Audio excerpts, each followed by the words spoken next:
I can't sing any more of that song, or I'll get copyright striked. But it is a really good song, and I don't even know if I can say the fucking name, because I might get copyright striked. Strike? You might get a copyright strike. I don't fucking know what the proper English is, and I'm writing a goddamn book. I do suppose it's life. Welcome to the Fighting with Radio Waves podcast. This is episode numero cuatro. Before we get going, I just wanted to say if anyone's interested in being on this podcast, we can probably do this over Discord. So hit me up on my email. The link is in my bio, or on Instagram. I don't really care. I'm indifferent to how you reach out to me. Just don't call my phone. I hate talking on the phone. I am an introvert, so phone calls annoy me. I'm not super introvert. I'm mildly introverted is what I would say. I don't know if you guys know what the ocean test is, but it's like a personality type ending. Anyway, I'm not here to talk about personality tests and all that. And I think some parts of psychology are kind of don't really make any sense, and they're not really empirically based. That's just my opinion. Not saying that it all is a sham. It's not, but I do feel like some things in psychology are more based on ego rather than empirical evidence. Freud being an example of, just kind of throwing concepts against the wall and seeing if they stick without really, seeing if they're scientifically validated. Anyway, books, good books, bad books, writing books, and reading books. I suppose those all kind of go together, but I guess I'll talk about bad books first. There's something appealing about talking about bad things sometimes, and I guess that's kind of what I'm in the mood to do. Bad things about like what I think are bad books. I hate when I can see where the plot is going. I'm gonna get some hate for this, but I did not like Ready Player One, the book. I'm sure the movie is great. I haven't watched it. But after I got to page 140, I just could not force myself to keep reading it. It's I traded it in for some other novels that I like a bit more.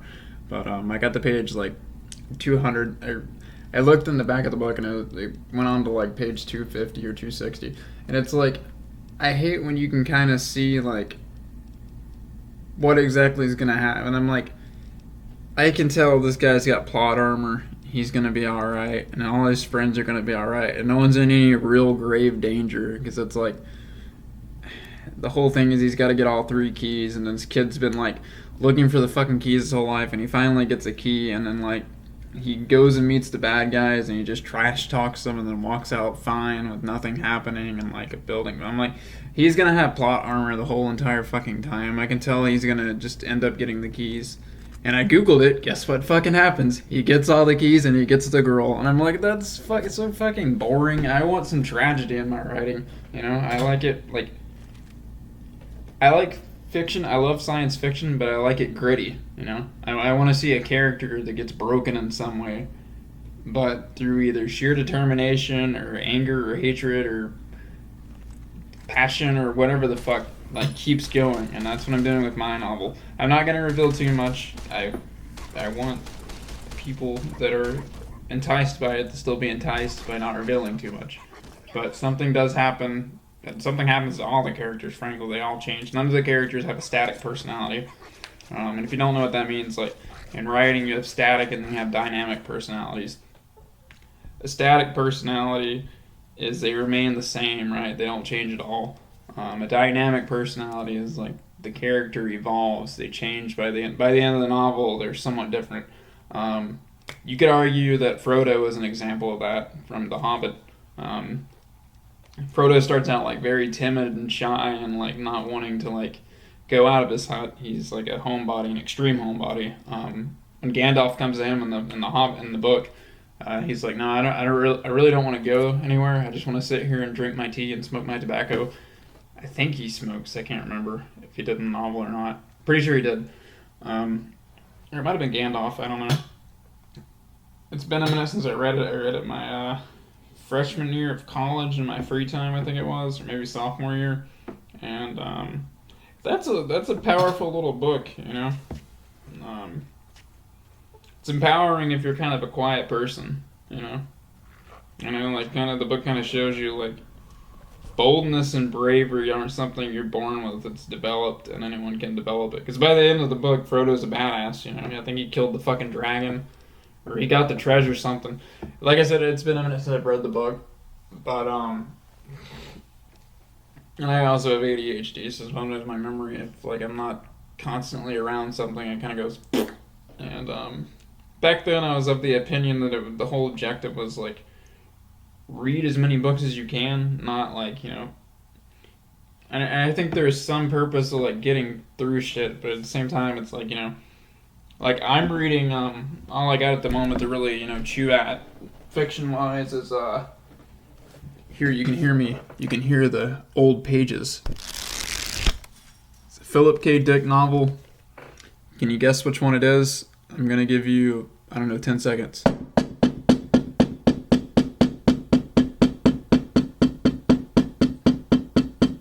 I think that's 10 seconds. Can you guess which one it is? Answer. If you got it right, comment. It was Do Androids Dream of Electric Sheep? Probably one of his best fucking novels. I really like it. What I mean by I like gritty science fiction is I feel like this one's more, I guess, just mature. You know, I read Ready Player One and like it cusses in it, but it doesn't read as mature. I think it's like has to do with like, I guess, themes. Like this one has like some really deep philosophical subjects, like what is a real emotion in the first place. You know, in the future, like they have these things called mood organs, right? And it's like they can dial in a number and it'll put them in a specific mood, and they're happy for a while. But his wife, Iran, is like she's like, I want to do let me find the number. There's like 481, which is like hope. And then there's like, I can't remember the exact number. I think she said 382, which is like, basically depression or like limited affect or something, which is like a symptom of depression in some ways. Also, it's a symptom of a lot of shit. But, she dials like a 382, right? And she's like, I want to be depressed. And then Rick Deckard, which is like her husband, is like, why do you want to be depressed? You know, and he's like, that can be like an endless perpetuating cycle, because like if you dial a 382, you're more likely to not care if you change it because you're apathetic from depression. And it kind of is like they can just kind of change their mood at any time when they're near their mood organs, and it's like, well, what is really real, you know?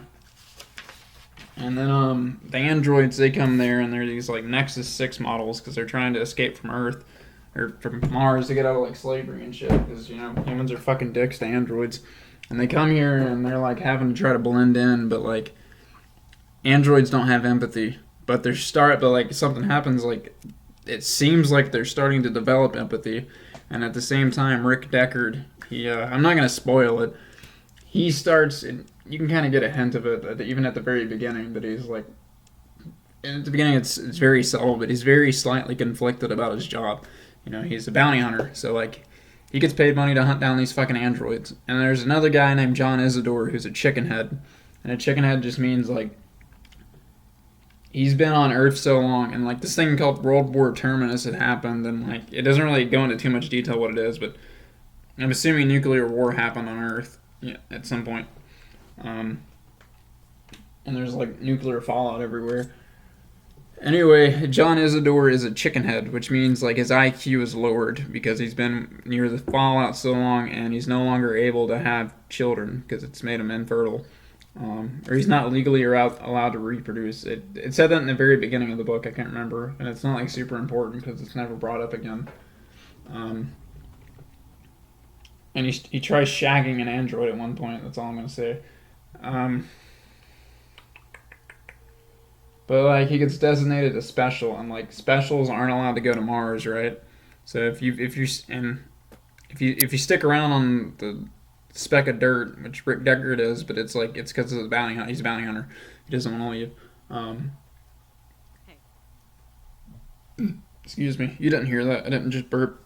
But anyway, he becomes bounty hunters. He's a bounty hunter. He helps androids. Jesus fucking Christ. And then John Isidore, he's a chicken head, so like he can't go to Mars, and he's kind of slow. He stutters a lot, and like he forgets words. That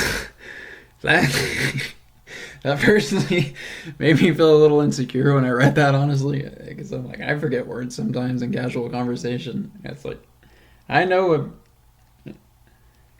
I don't want to say my speech is overly pedantic, but I know a decent amount of big words. /I am very smart. I'm also self-aware, so I'm aware I have weak points. I'm not perfect, but I'm open about my bipolar disorder. But like, I take meds. It keeps me balanced. I don't take them. I can either become manic or depressed, and neither of those are pretty. Mania feels great, but I end up fucking my life up. It's fun when it happens, though. Anyway, they made me a little slower on the draw, it feels like. But maybe that's because I was manic. I know how fast mentally I can get when I'm manic. It's like I barely need fucking sleep. My brain runs 100 miles an hour. It's like I can do math faster. Like I literally can do math faster in my head. I'm like that. And that feels cool. It's like I can like, so I'll bring up some math and I'm just like, you know. I'm not, also, it looks like my eyes are bulging out of my fucking skull and I'm like that though. My pupils get all dilated. I look like a fucking serial killer, honestly, if I don't watch it. I haven't killed anyone. Don't plan on it. All the killing I do is in novels and writing. Some of my art kind of reflects that too, I guess. Someone's like, you give serial killer vibes. It's like, no, never killed anyone. But if you just looked at my art, you've never met me, you might assume that. But I'm past the point of caring, you know. I've realized if you're creative of any type, I'm sure you can relate to this. You've probably been an outcast at one point or another, because like people just misunderstand you because they just look at your work and they don't get to know you. And while art is an extension of yourself, unless it's commercial art, then it's kind of like you're just doing it for a company. And people see that, they just judge you for what it. They see that and they assume that's a reflection of who you are. It's like, well, not necessarily. Even if you're like just trying to, especially if you like draw stuff that's conceptual. Like trying to think of a piece I did. So I did a piece called Mechanical Messiah forever ago, and it's this robot, and he's holding his hand up like he's Jesus or Buddha, because like if you look at Jesus and Buddha, like their hands, their right hand I think it is for Christ, and then it might be the other one for Buddha.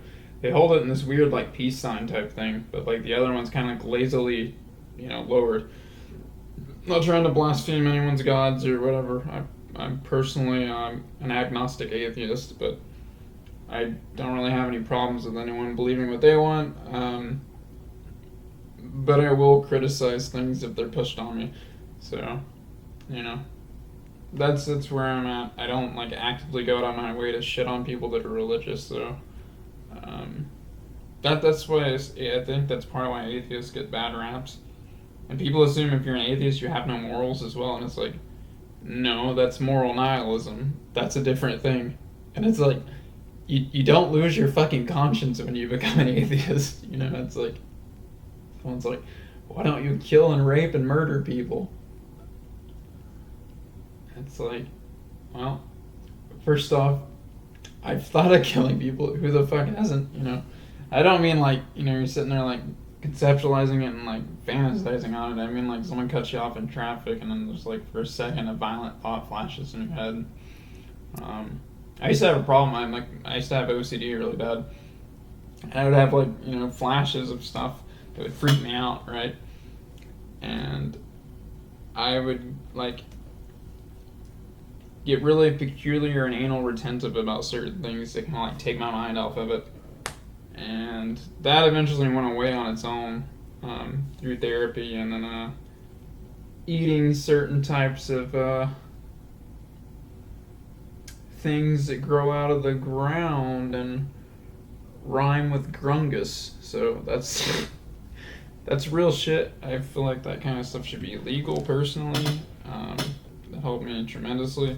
That and meditation, as hippy dippy as that sounds. I don't really care if anyone thinks that's hippy dippy. I practice meditation on a regular, and I run as well, and I take cold showers. Not all the time.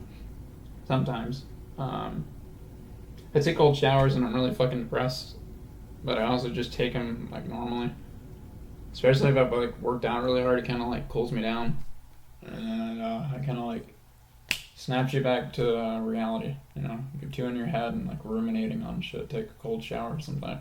It'll hurt like a bitch the first time you do it, but then like afterwards you realize like you can feel the adrenaline shooting through you, and you just feel amazing once you get out. Two, they've done studies on it, and this is Andrew Huberman who said it, which is like this neuroscientist. If you don't, just Google Andrew Huberman, he'll show up. He's this big burly dude with a beard. He looks like he's a bear. You know, I don't know if anyone's gay, but that's what a bear looks like. I am not gay. I am bisexual. If there are any hot women watching this, hello. But yeah, he's like, your dopamine levels can spike by like 2.5 times 2.5, which is akin to doing cocaine, but it's more sustained. So it's like, you know, if you take a cold shower for like 3 hours after, and especially if you've done a workout, so your dopamine's already high after that, and then you take a shower, it like essentially would give you the focus level of having done below, you know. I mean, that sounds a little far-fetched saying it out loud like that, but you know, a lot of crazy shit happens in neuroscience.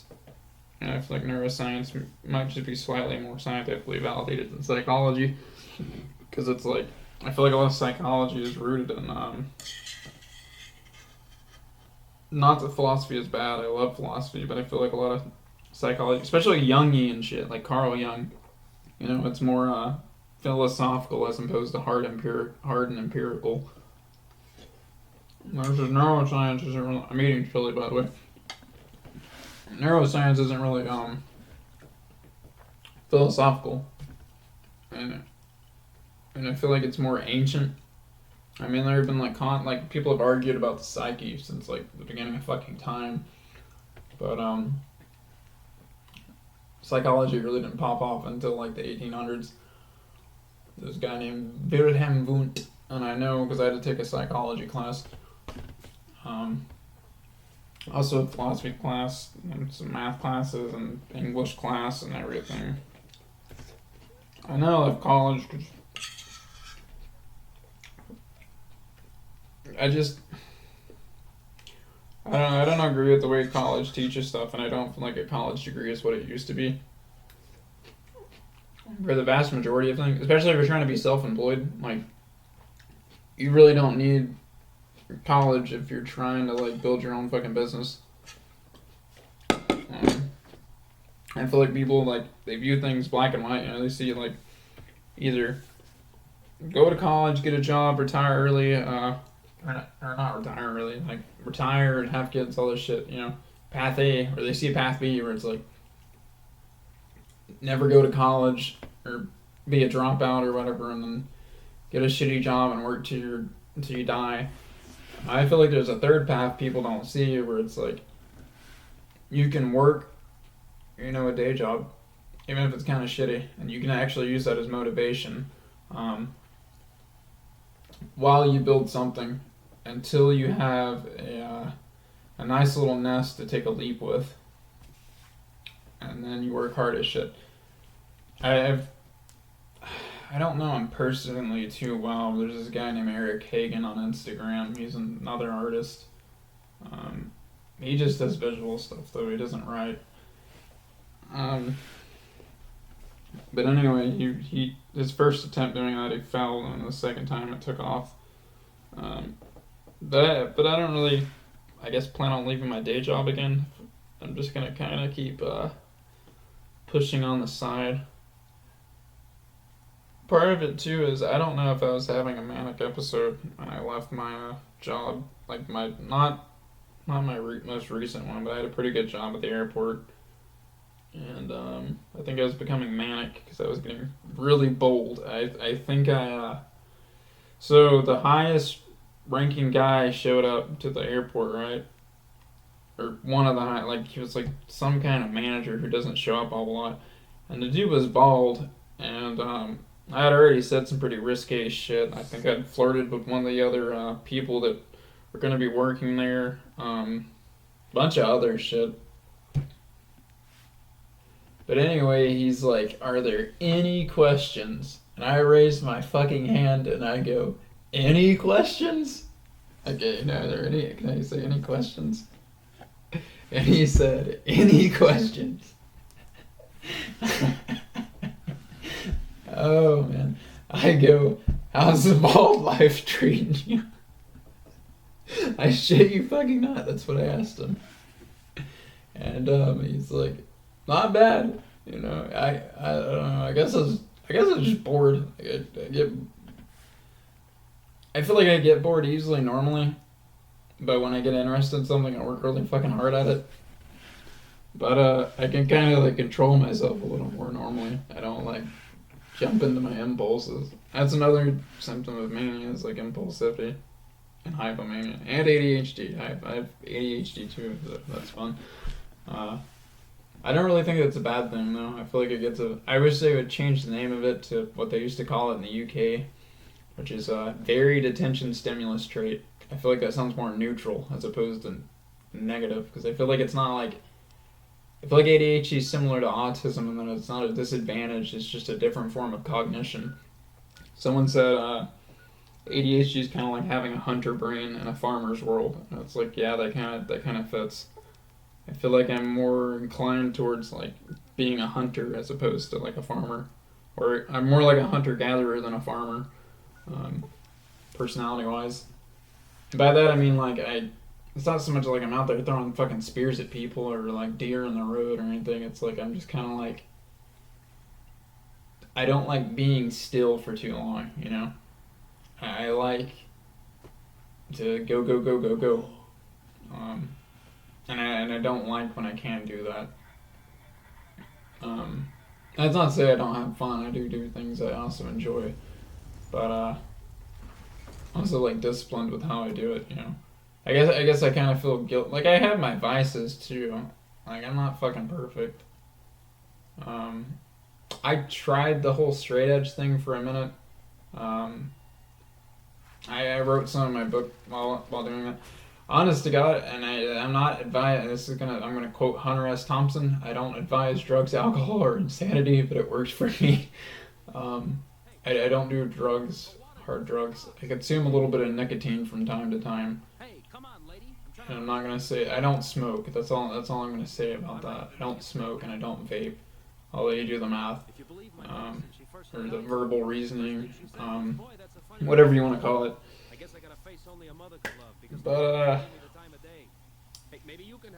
yeah, and occasionally I'll have the equivalent of a shot or two when I ride.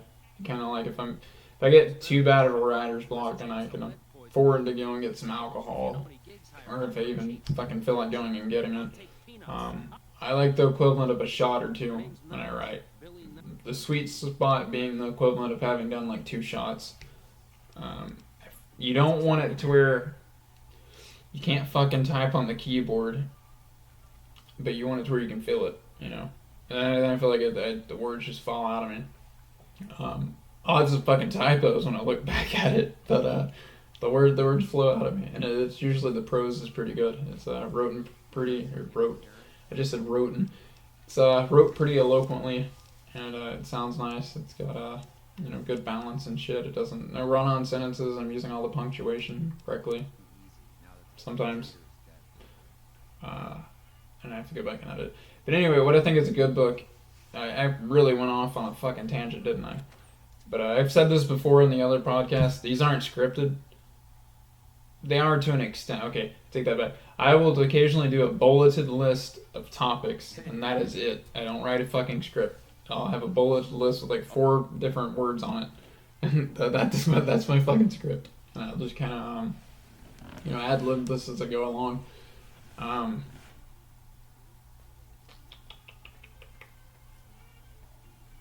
ADHD, man, it's a terrible disease. Don't catch it. I'm sure you're smart enough to know that's a joke. I had someone literally go, "You can't catch ADHD." I'm like, I fucking know. That's what makes it funny. Because you can't catch dyslexia either. That's what makes it a fucking joke. I have learned that as I've gotten older. Like if people have mistaken my sarcasm as like, I will occasionally act like I will say something stupid on purpose. I'll go in the speedway or like somewhere and I'll say the word. I'll go, "Yeah, I got my weed spay card." And I'll hand them that with a straight face, and I'll just wait on them to laugh, when they recognize what I said. But occasionally, I feel like it's not worked, and people think I'm like retarded or something. You can't say that word. My bad. I didn't just say retarded. But that's it makes sense. I think that's stupid. You can't say the word retarded because it's not like that's a neutral statement. We've just for some reason decided you can't say retarded when it's like. All it's saying is your level of intellectual ability is an impairment. At the same time, you could argue really fucking smart people are retarded in certain aspects. I'm sure you guys know like that socially awkward genius trope. And I don't feel like being really smart necessarily makes you socially awkward, but I do think it has some handicaps. And it's not all sunshine and roses. A big one being overthinking, and then lack of common sense. And by that I mean like you tend to, because you're always abstractly thinking about things generally, just for casual, you kind of just do it for fun most of the time in your head, just thinking abstractly. For one, you tend to spend more time alone. Which you could argue would mean like less social connections if you're not, active on social media. That's a saving grace of mine. I'd probably have a whole lot less connections if I wasn't active on social media because I don't really go out and hang out with people that I know super well. I go out to places and I hang out with strangers for some reason. I guess when I just kind of like get to know people too well, I just kind of get bored. Unless I know like a bunch of different topics and we can kind of like exchange information. And occasionally that happens and I click with someone and it's like, wow, I can have, and it sounds kind of narcissistic and I'm aware of that, but I like people that can switch between multiple topics in the same, there's a thing called loose association, and apparently people that are high on openness to experience, again, referencing the psychology shit again, which is, there's this personality test called, the acronym's OCEAN, but it stands for openness to experience, conscientiousness, extroversion, agreeableness, neuroticism. Anyway, one of them's openness, and it's like creativity / intellect. It's like measure of like how likely are you, it's not necessarily measuring intelligence, it's measuring like how likely are you to engage in intellectual or creative activity, and I'm high in it, so it's like I like people that I can discuss multiple topics with, and I like a conversation that isn't linear. I hate a linear conversation. I fucking hate that. I like them to have like a philosophical bent is what I'd say, but it's not like we're discussing philosophy necessarily. Like we're talking about fucking Kierkegaard or some shit, but.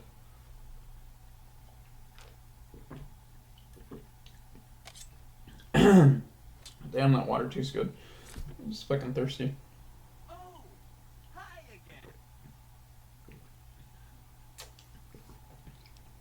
again. I went off on another tangent. But those are the kind of people I like to talk with. You go into a tangent and you can still circle back around because you got like all these loose associations in your head. And I feel like, I guess that's like a downside if you're really smart. It's like you get bored with conversations easily. If they don't bounce around, or if the person can't, start at point A and then bounce around. different topics, but still be able to come back to point A, you know, in the same conversation. Because you can like string connections and shit in your head. And you also you tend to get bored easily when something isn't challenging you mentally. That's what happened with college, really.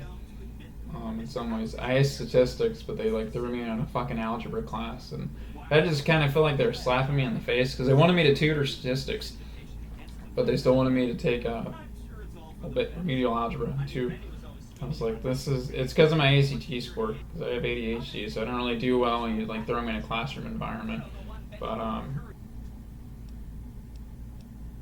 don't know. I did well in high school. There's, I guess, a degree of imposter syndrome. It's like, did all of my teachers just like me? But at the same time, it's like, okay, that would mean every single teacher liked me since fucking preschool. And it's like, that doesn't really make any sense. I went on a whole diatribe about why I don't really agree with standardized means of measuring things other than extremes.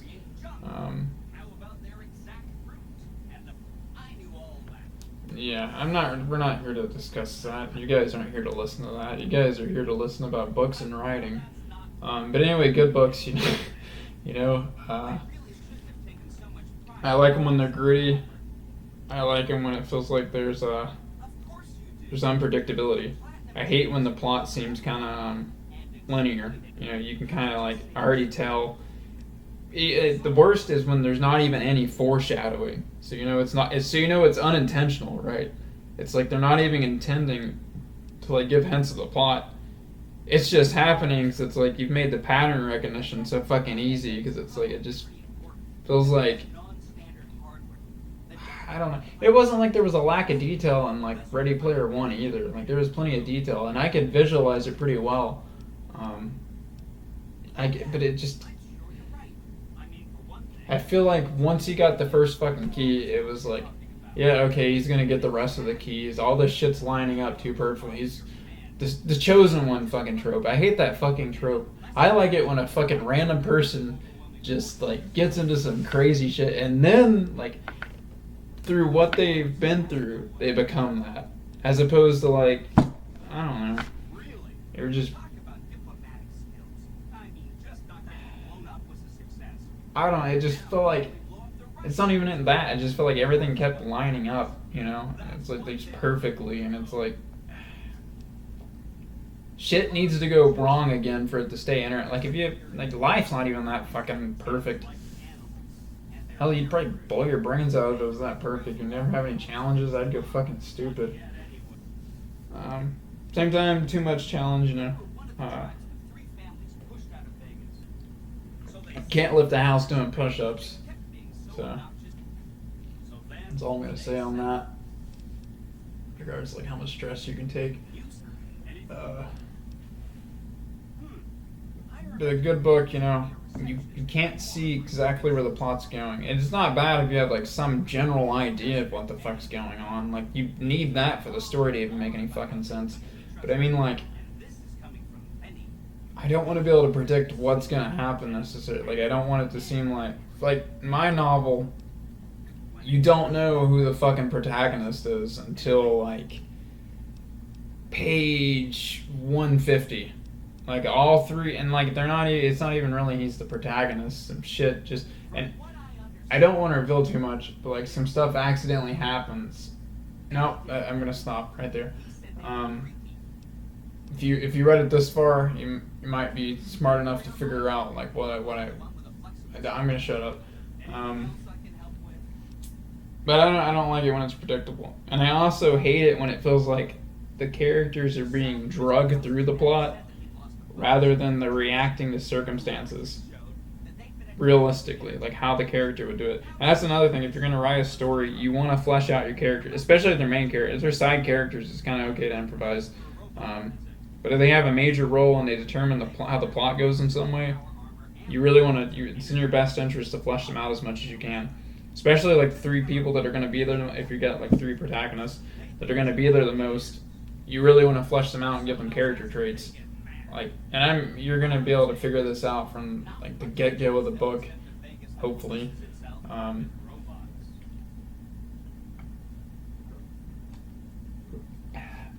But one of my characters is they're and in some way they're all three a reflection of my personality. Not to say that's a rep, but I mean it came from my brain. So went to look back on it like this is like all three of these characters are like two of them are extremes of me, and one's kind of like my personality but slightly different. But one of them's like a fucking hothead, and he kind of jumps the gun because of his anger, and then the other guy's a coward. And then the third guy is kind of like the middleman, you know. He's reserved, but he still speaks his mind sometimes. He's not underreactive, but he's not a pushover either. He's also kind of like the intellectual out of the three of them. He's kind of like the voice of reason. And then the other two, like, it's not even so much like the one guy is a coward either. Just one of the guys are so one of them is so like his personality. He's a protagonist, but his personality. Well, I'm gonna leave it at that. He kind of like messes with the other character, which his name is Charlie, and he's kind of like chubby and short, so like he's not very physically, fit either. So like you can't really. What's he gonna do? Fight him and get his ass kicked? So he just kind of takes it. He can't really. He starts standing up for himself like at certain points, but and then like the other character kind of stands up for him as well. He's like, "Hey man, lay off and quit being such a fucking dick for no reason." And then just some other stuff, but flesh out your characters really well. And then, like, with regards to world building, you want to, like, really decide, like, okay, is there magic in your world? And you really, I'd say, build the world first. And, like, you can change the world as you go along. It's going to change as you write it. Mine did. It changed a lot, especially, like, after I got, like, page 60, things started taking a, I originally wrote the book with like a steampunk kind of vibe, and then it changed into dystopian, and then I read some William Gibson and that influenced it, and then I read Valis at one point, which is another Philip K. Dick novel, and I read I chewed on some nonfiction for a minute there, and then I think I read The Hobbit after I'd started it. But I had like barely done shit with the book, so I don't even know. Like I wrote like 20 pages at that point, and I kind of just let the whole thing fucking marinate for like a year, where I barely touched it. I didn't write anything. I think I wrote a sentence or two over the course of about a year, because I just really wasn't trying to. It wasn't an objective period. Like I said, when I get focused on something, I will work like. I will just bust my ass till I get it done, basically. And it's like once I get decided on something, it's very hard to tell me I can't do it. Because it's like part of me too, is like I'm a bit stubborn. It's like when someone tells me I can't do something, and it's like obviously if someone says you can't jump off a building, then it's like that's not gonna make me do it. But if someone's like you can't do that, it's like. But it's still like possible. Like it's low probability, but still possible, right? It's like now I am going to do everything in my fucking power to see to it gets done because you told me I couldn't. It's like it just pisses me off and makes me want to. I kind of use anger to motivate me, and I guess that's like part of why I made one of the characters a hothead. So it's like. The upside is like you can use anger as motivation and drive, but if you're not careful, you can get a little snappy, and then sometimes that creates consequences for you. Me personally, it's caused me to argue with management in the past at places I've worked, but that's neither here nor there. That's just my personality. Cool thing is you're more likely to get promotions because you stand out because of it, but you're more likely to get fired too. So ha ha ha ha, fun. Yeah. I'm not like hyper disagreeable either though.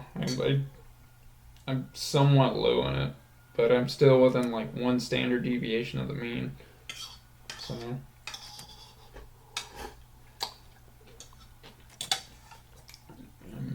I'm macking on some chili. My two strongest scores are openness and conscientiousness, with the highest being openness, which is like an 81, and then conscientiousness I'm 73.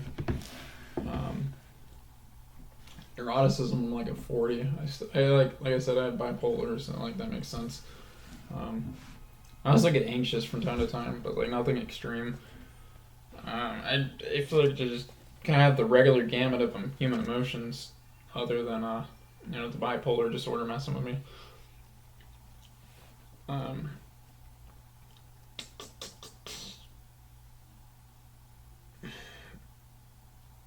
What was it? Extrovert. I said I was slightly low on that. Agreeableness, some slightly low. I'm as extroverted as I am agreeable, basically. And like I can, like, especially when I'm like hypomanic or manic, I get like, that's another thing with bipolar is like it messes with your self-esteem, because you like when you're depressed, your self-esteem can kind of go to shit. It's like it's hard to see the good in anything, including yourself. But then when you're manic, you're like, Jesus Christ, you look in the mirror and you're like, I'm a fucking sex god. And then like you actually feel like it too. It's not like you're bullshitting yourself. You could even be like fat and overweight and look like your face got hit by a fucking baseball bat, but you'd have the confidence of someone that's like, I don't know, Marlon Brando in like the 70s, or 80s, whenever the fuck he was around. But yeah, like stable me, it's just kind of like in the middle. But I'm comfortable with myself, so it's, I guess that counts as high self-esteem. And I feel like there's a difference between like high self-esteem and narcissism. Like narcissism is like high self-esteem, but it's insecure, meaning like they'll present as having high self-esteem and confidence, but it's not always real. Sometimes it is, but it's not. It's like it's on a fucking scale, and this is why bipolar can kind of mimic narcissism. But it's more due to like mood swings as opposed to status and people's opinions, right? Narcissism is more like your opinion of me determines my worth. And then like you could throw in a schizoid, and a schizoid's like, I take all my worth from myself. I don't care about praise or rejection or disapproval. Like it means nothing to me, because they're like so like a schizoid's even detached from themselves. That's why it's like the whole well, if you type in "I feel like a robot" on the internet, that is what will show up as schizoid personality disorder. If you type in "I feel like an alien," Asperger's syndrome will show up. But I don't feel like that necessarily means you're schizoid or have autism. I think everyone has felt like an alien from time to time. And I know when I get really depressed, I can feel like a robot. It's like everything just feels kind of. I just get apathetic. I just don't fucking care. I don't care about anything I'm working on. I'll still force myself to get shit done, but like I am like really having to force myself on that especially when I get like really bad. Like most of the time, it's like it's mild. It's like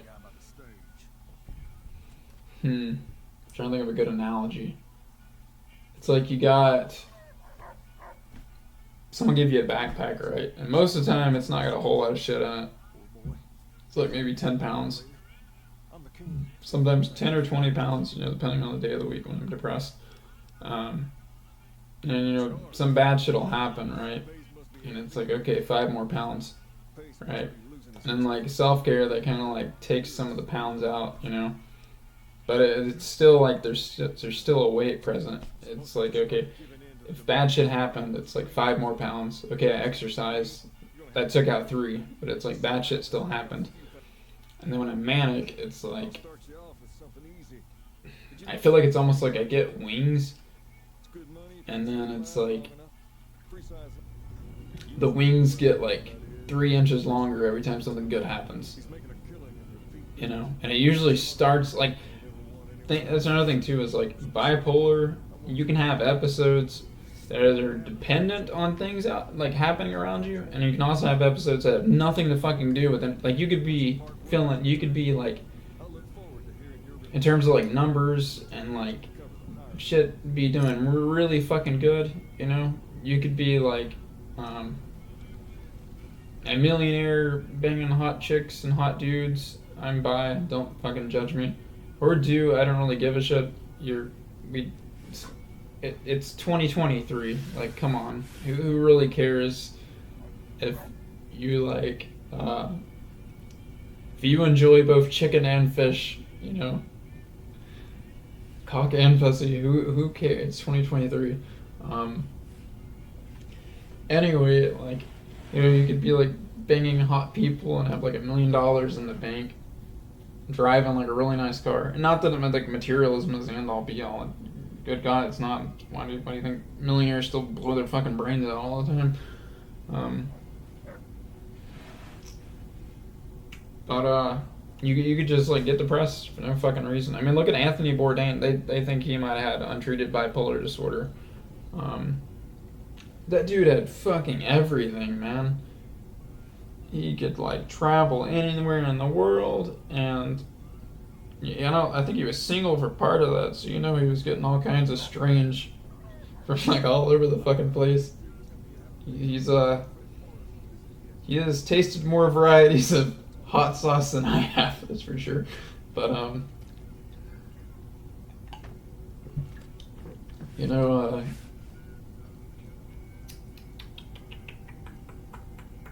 but anyway, he killed himself. You know, killed himself at 61.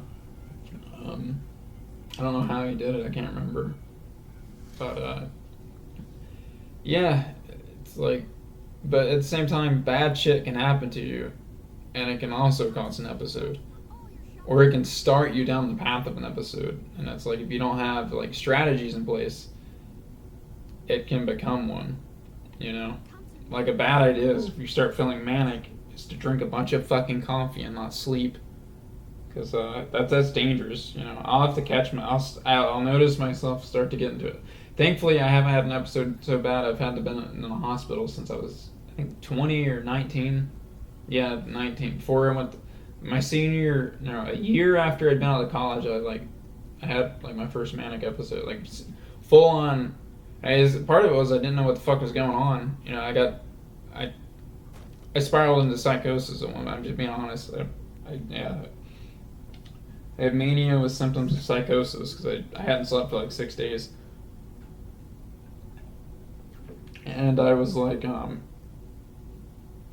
overconfident to the point of it being dangerous. And I'm not proud of this at all. I do like certain aspects of it, but like I'm a lot more bolder. But I'm also more likely to shoot myself in the foot. So that's a double-edged sword. I think I tried fighting a stranger in a coffee shop because I heard him say a slur I didn't like. And I stood up like I was ready to beat the shit out. And this guy was tall. This dude was like 6'3", right? And I'm 5'10". And this guy probably looked like he weighed about 300 pounds. He looked like a fucking bouncer, right? And I stood up to him and I looked him straight in the fucking eyes with like this death look. And I'm not like trying to sound like a fucking edgelord. Like I'm being like legit. I just stared at him like, you're gonna eat your fucking words. Don't fucking say that. He said the hard R, right? I just don't like that word. And not like he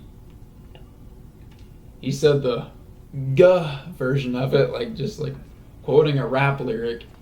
And he had a skinhead haircut too and a goatee, and that didn't help things. And he just said it like straight up, like he was talking about a bag of dandelion seeds. And I'm like, man, I know you like, just the way you said it, it's like, I know you fucking say it all the time.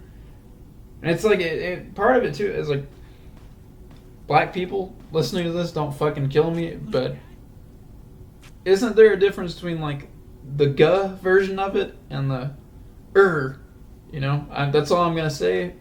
But he said the second one. And like not quoting rap lyrics or like trying to act like he was black either. He just like said like the hate speech version of the word. So fucking casually too. That's what I think pissed me off. And a part of it too is like I've been called slurs because I'm bisexual, and I've almost been jumped because of it. I've almost had the shit kicked out of me because someone found out I made out with a guy at a party. Right? I remember there were 3 guys. Right? And this was like a week after, and they were like standing outside my apartment. And I don't think they were like there specifically to try to beat the shit out of me. They just happened to be there. And I lived in a small, like really backwards ass town. And they called me a faggot. They all 3 did. And 2 of them were taller than me, and one of them was just, bigger. I've been in a fight before. I can hold my own pretty decently if we're the same size. Granted, unless you've been in more fights than I have, then maybe, might beat my ass. But who knows? I might kick yours. But I gave up fighting in high school for the most part. But, they were like, and I feel like if you've been called a slur and like someone has actually meant it in a way that attacks who you are as a person, you should be allowed to say it. They called me a faggot. They're like, faggot, and I'm like, what? And they're like, faggot. I'm like, I just kind of like, it pissed me off, but I just kept walking, acting like a... They called me it twice. I can't remember if I said what or not, but I just kept walking. I'm like, what? Like, for one, there's 3 of them. What am I gonna fucking do? Swing at one of them, and then 2 of them hold me down and beat the shit out of me. And I know who they are, and I think there's a petty part of me that's like, yeah, I don't know. I'm not gonna get into it too much. I'm not gonna say their name here. We're to do something in the future. I don't know. I don't condone violence. I'm not gonna physically hurt them, but if I were to find out this person, has climbed to a semi-high social status, by the time I meet them again, I might just, embarrass you in front of a group of people, and let it be known that you are a bigot and homophobic, and you called me faggot, and I had reasonable cause to believe that you and your friend and another friend were gonna beat the shit out of me because I kissed a fucking male. My tongue went inside another male's mouth, and apparently that's a reason for someone to beat the shit out of me. Even though 90% of giraffe sex is homosexual, even though dolphins engage in homosexual sex, even though chimpanzees, bonobos, a lot of geese, fish, pretty much every fucking species on the planet does it to some degree or another.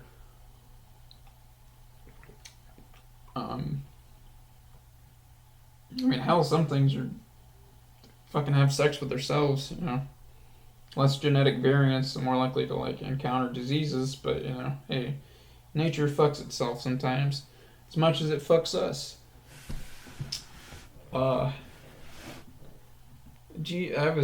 We're talking about books. Where am I at? I discussed writing, and another thing too is like, you don't have to have a perfect writing structure. Just like dedicate yourself to the task, And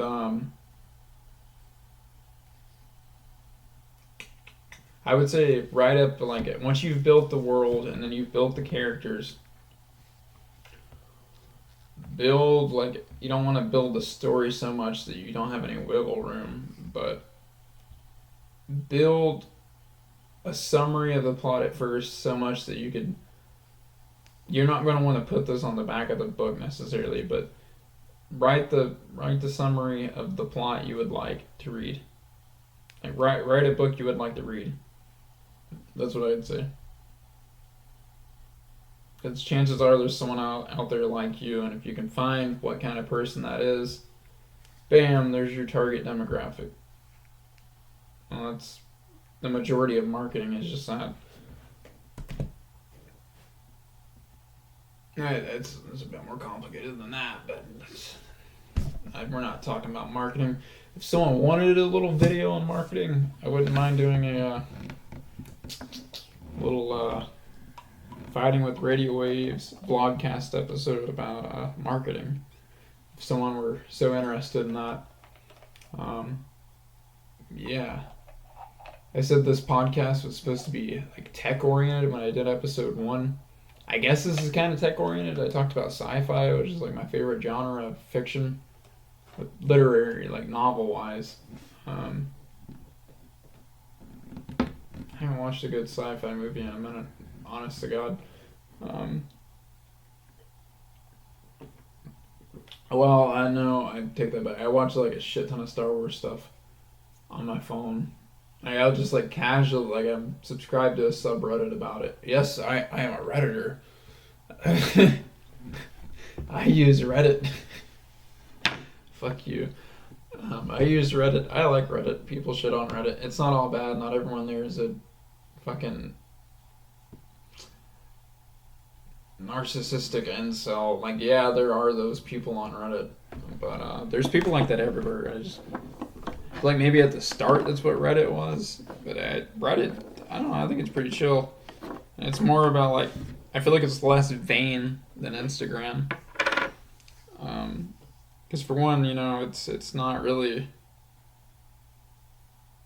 I feel like it's more oriented towards content, and it's also like if you like reading, you know, you'd like Reddit. It's a lot of it. I mean, it's a lot of fucking reading. Literally means Reddit. It's like where'd you read it? Oh, I read it on Reddit. But I like Reddit. Never done 4chan. I'm not a 4chan kid. Maybe that's that. You're getting me confused with a 4chan user. That's where all the fucking crazy people are at. Over there on 4chan building bombs and dropping missiles.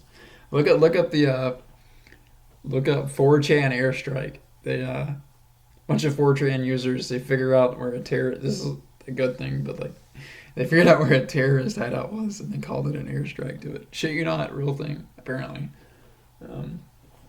Take everything with a grain of salt. Question everything. If you like this, I just want to say thank you for watching. I really appreciate it. I don't know what direction this channel is going in necessarily. I just like making videos for the most part. I get a kick out of like seeing them grow. You know, this is like a little dopamine burst. You know, a day or two will pass or a few hours, and then like I get on my phone. I'm like, ooh, new subscriber. It's like, yay, people like what I do. That makes me feel good. Not that I'm like dependent on external validation, but a little bit of it is nice from time to time.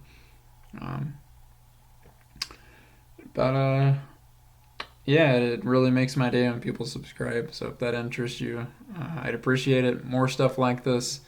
I might narrate a few more chapters of the book, but I don't plan on releasing the full audiobook here on YouTube for free. I do want to make a little bit of money out of this. I'd actually like to make a shit ton of money from this, truth be told. But it is a labor of love at the same time. I don't want to say it's purely love. There have been times where I've had to force myself to write, but I have like gotten into the zone while writing this. There have been times where it's like, you know, the time would just pass by like that while I was writing. And it was like I was writing the whole fucking time for the most part too. Just getting into it. And I feel like you'd like my novel if you read it. If you like gritty and philosophical and you like it dark. But also with bits of humor sprinkled in. And it's I'd say it's cyberpunk horror. If you're familiar with the cyberpunk genre, which is like William Gibson pretty much started the whole genre. If you like William Gibson, or if you like the fucking video game Cyberpunk, or just like any stuff's kind of like the Matrix, that kind of whole like edgy tech, like hacker vibe from the 90s to like the early 2000s, or if you're into like hacker culture at all, or technology in general, you'd probably like the novel. And I feel like I made the plot to where like you don't really know where it's going. It's really hard to tell, other than like at one point when someone tells someone where they're going, and obviously then that's like, yeah, they're going there, but you don't know. Like, I threw in so many fucking curveballs in it, and it's not like a Chuck Palahniuk, I can't fucking pronounce his last name, where it's like curveball every 5 fucking seconds. But I made it to where like you don't know how they're getting it. Changes up so fucking much. Like, things just get thrown in. Yeah. Um, and I made it to where like it doesn't feel like they're being drugged by the plot. It feels like the plot is happening to the characters and they're naturally reacting based on their temperaments and the situation. Um, I feel like it's a good novel. I'd buy it if I hadn't wrote it. So I don't sell work I wouldn't buy. That's a good slogan if you're gonna run a business. You'll if you're proud enough to wear your own stuff. I wear my own shirts. Um, I got my own sticker on my car and then my laptop and then on my. Well, I did have one. I know. Actually, I do have two stickers on here. It's on the back of the laptop. I forgot. Um, but yeah, I'd buy my book if I hadn't wrote it. And once it gets finished, I still have to edit the rough draft and I have to add all the pictures because it is an illustrated novel. And there is a difference. Yes, there is a difference between a graphic novel and an illustrated novel. A graphic novel is like the pictures and the words tell the story, right? But it's more picture reliant.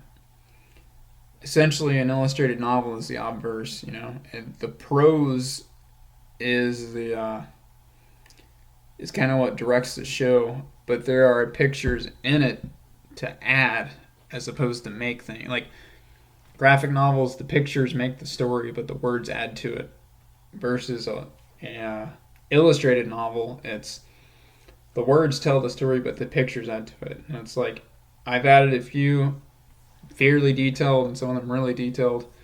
I've made a few, and I'm probably going to add more detail to some of them, and they're going to be put in the book. And I'm not going to share some of these on Instagram. So like the only way you'd be able to see them is if you bought the novel. And I'm going to put a hard line down and say if I find that they're posted on the internet, the pictures, I will do everything in my power to see if they're took down. I'm pulling a Markiplier with regards to honest or whatever, honest, I can't fucking pronounce it. That one thing he did where it's like they recorded stuff for a year and then like they deleted all of it. So it was like you had to experience it to experience it. That's kind of what I want to do with the novel. And maybe after it's been out for a few years, I won't give a shit anymore. But I want that to be a drawing point. It's like, if you know me on Instagram, I've built up. I'm not huge on Instagram, but I've almost got 1,500 followers. That feels good. 1,500. If you're not from the U.S. But it feels good, and people like my work. Most people there are originally for my visual art, but so I've gained more people for my writing as well. And but I still that's part of why I want the drawing point to be the drawings. And they're colored and shit and really detailed. And I built a really badass cover, but I don't want to show the cover until either I have completed the first draft completely, because I feel like the less you can, like, your brain it can manipulate you, but you can also manipulate your brain with regards to how you reward it. And like that's like with cold exposure, right? You can manipulate your brain to give you more dopamine by taking a cold shower. So it's like originally, I guess the whole idea was like, and I'm looking at this from like the perspective of like someone who studied evolutionary psychology. I'm not an evolutionary psychologist, but I do have some understanding of the topic. Anyway, it's like I think the idea would be like if you're in a really cold environment, it's like evolution has made it to where it'll give you a boost of like norepinephrine and dopamine to help you focus to get out of that situation. So when you take a cold shower, you give yourself that same brain boost. Of course, this is all like hypothetical. I don't really know if that's exactly what it is, but that's where my intuition would lead me to believe. But yeah, that's what I think. Probably, maybe, who knows?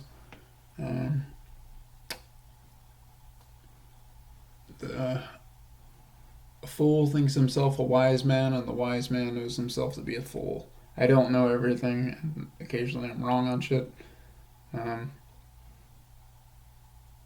Yeah.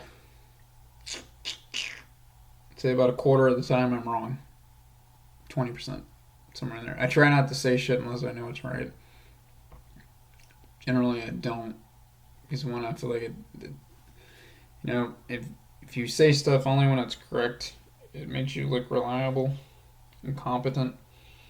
If you just spout shit out that you don't know, and then it's like someone just Googles it and they're like, oh, you actually don't know what you're talking about. And occasionally I've got information confused. Like two words that sounded very similar, and I'm sure like everyone's done it. And if you feel like you haven't, you probably have. You just didn't know you said a word that was very similar, or you probably realized it later on, and you're like, like I'm not guilty of this one personally, but people getting the words cognizant and cognitive messed up. I've heard two people use them incorrectly. I had a manager once, and I'd already kind of like, I don't know, I didn't say anything, but I had to hold my tongue. They said, I want you to be cognitive of something going in there. And I'm like, it's cognizant. You meant cognizant. Cognitive is like, they both have to do with the brain, but like, you want to say cognizant. It makes more sense. It's more exacting to the sentence. But, yeah. You're like, you'd be cognitive. And I think I got apophia confused with like this other word, like a acropha or something, or apophia. I can't remember. It's like 3 a.m. But I've done it. Anyway, this has kind of been a tangent. This is a very relaxed vlogcast. I keep saying podcast, but I always put a video with this, so it's a vlogcast. It'll probably be Fallout footage this time instead of Oblivion. Getting a little bored of Oblivion personally. But yeah, subscribe if you like this kind of shit. You're more like long form and like casual shit you can put in the background while you just fold laundry or do dishes. Or if you're an absolute fucking mad lad, you just watch the whole thing where I narrate about books and just watch me kill people in Fallout New Vegas or shit. I don't know. If you like it, subscribe. I really appreciate it. It makes my day when I see someone subscribe. Like it, I also appreciate that. Every YouTuber does. And share it around if you're really feeling it. And let me know what you think more than anything. Like, likes are great, but I really don't know how anyone feels about this shit if they don't say anything. It's like, oh, okay, people like it. I know that. Like, what else? What part did they like? What can I keep doing? What do you want me to keep doing? And what do you want me not to do? It's like that I'm going to go on tangents. I can't really change that. That's just how I am. But like, it's like, I don't know. Did I use a filter that like was more disorienting rather than like stimulating? It's like I want the person listening to feel stimulated, not taken aback and overwhelmed. Anyway, subscribe, and if you've watched this fucking long, let me know.